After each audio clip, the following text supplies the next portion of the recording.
Okay.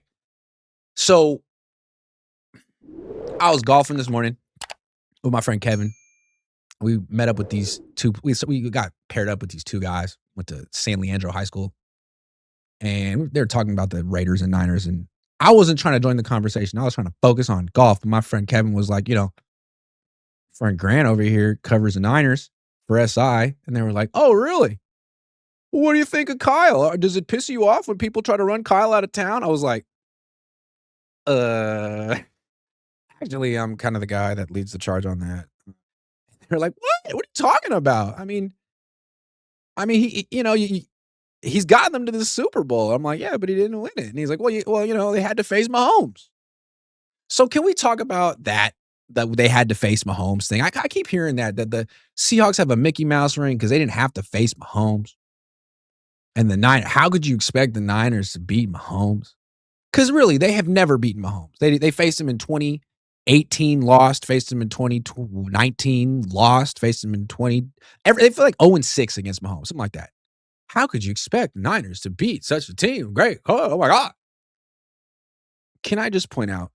So the Niners faced Mahomes twice in the Super Bowl. You know who else faced Mahomes twice in the Super Bowl? The Eagles. Freaking Jalen Hurts. And you know what they did? They beat him once. They were 1-1 against Mahomes. The Buccaneers beat Mahomes in the Super Bowl. The only team that can't beat Mahomes is Kyle Shanahan, the Niners. So I don't like that excuse that, like, well, they would be champions if they hadn't had to face this all-time great. The Eagles are champions, and they destroyed the Chiefs, just like the Niners should have destroyed the Chiefs. That's why the 2023 team season is the most disappointing of all the Niners' disappointing seasons, because you had the best team in the league. You went up against a frumpy Chiefs team without Tyreek Hill and an old Travis Kelce. A Chiefs team that would go on to get the brakes beaten off them in the next Super Bowl by the Eagles. And you lost? That's why I'm down on Kyle. It's not that he had to face the best teams in the world. It's him. It's him. And for a lot of teams, he would be great. Like, a lot of teams are looking for respectability. The Niners were looking for respectability when they hired Kyle Shanahan in 2017. They were a laughing stock. Any team that is a laughing stock would love to have Kyle Shanahan. You'll get respect. You'll be good. You'll be in the mix. But if you actually care about finishing the job, winning a Super Bowl, it's hard to say that he's the right man for the job. And what's so amazing about him, what makes him the most interesting person that I've ever covered, maybe Walsh wasn't like this. This is a Kyle Shanahan thing. He can bring you so far. It seems like he can bring you farther than a lot of coaches can bring you, but he's going to be the reason you don't make it all the way. So he's like a gift and a curse. He's a double-edged sword, whatever cliche you want to use. The Kyle Shanahan experience is really fun until the end. It's really fun. December's great. January is usually pretty good. He has you thinking that he's actually going to do it. He's changed. He's grown.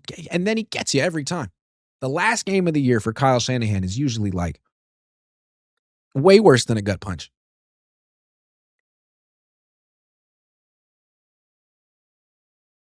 He's been to 2 Super Bowls. He lost both of them. He had opportunities to win both of them. George Seifert, who gets no love from the Hall of Fame, from Niner fans, it's like he never existed. A lot of Niner fans 30 years later still wish he had never been the head coach and that it had been Holmgren or Mike Shanahan or something. Okay, fine, maybe. But George Seifert, overrated as he may be, I don't think he's overrated, but as some people, the overrated George Seifert, he went to 2 Super Bowls and he won them. First one 55-10, second one 49-24. Yeah, that's what he did. But he didn't have to face Mahomes.